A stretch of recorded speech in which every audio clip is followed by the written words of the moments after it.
दोस्तों, सिंध जो अज़ीम कवि ऐं क़ौमी शाइर शेख अयाज़ पंहिंजे शाइरीअ में सरापा मज़ाहिमत आहे। सिंध जे सदियुनि जे दुखनि दर्दनि जी हिकु चीख आहे। संदसि शाइरीअ में सिंधूअ जी अज़ीम रवानी सां गॾु गजगोड़ूं बि आहिनि, ललकारूं बि आहिनि, सॾ ऐं पड़ाड़ा बि आहिनि। संदसि मज़ाहिमती शाइरीअ जो हिकु अनमोल इस्म पेशे ख़िदमत आहे। जे हाम नहारी कोई हारल ही ॾींहं बि घारे वेंदासीं। जे हाम नहारी कोई हारल ही ॾींहं बि घारे वेंदासीं। छो पेर पसारे वेठो आं उथ ॾूंगर ॾारे वेंदासीं। कंहिं लाइ त कंहिं कंधीअ तां ॿी ॿेड़ी मूर न अचणी आहे। कंहिं लाइ त कंहिं कंधीअ तां ॿी ॿेड़ी मूर न अचणी आहे। जे तूं बि अची वणजारा तोखे बि उकारे वेंदासीं। दरिया अंदरि जा दहशत आहे कंहिं ॾींहुं क़यामत थी वेंदी। दरिया अंदरि जा दहशत आहे कंहिं ॾींहुं क़यामत थी वेंदी। तूं मातरुगो हिन सिंधूअ ते तूं मातरुगो हिन सिंधूअ में का लहर उभारे वेंदासीं।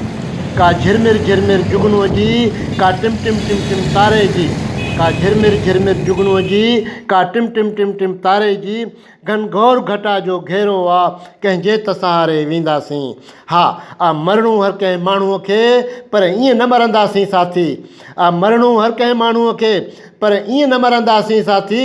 का आग लॻाए वेंदासीं, को ॿारण ॿारे वेंदासीं। तूं आव त ओरियूं ओराणा छो जीव सहे ही झोराणा। तूं आव त ओरियूं ओराणा छो जीव सहे ही झोराणा। तूं छाखां छिरकी थोराणा अॼु काक किनारे वेंदासीं। छो घबराई थो कोट ॾिसी ही ऊची ऊची ओट ॾिसी।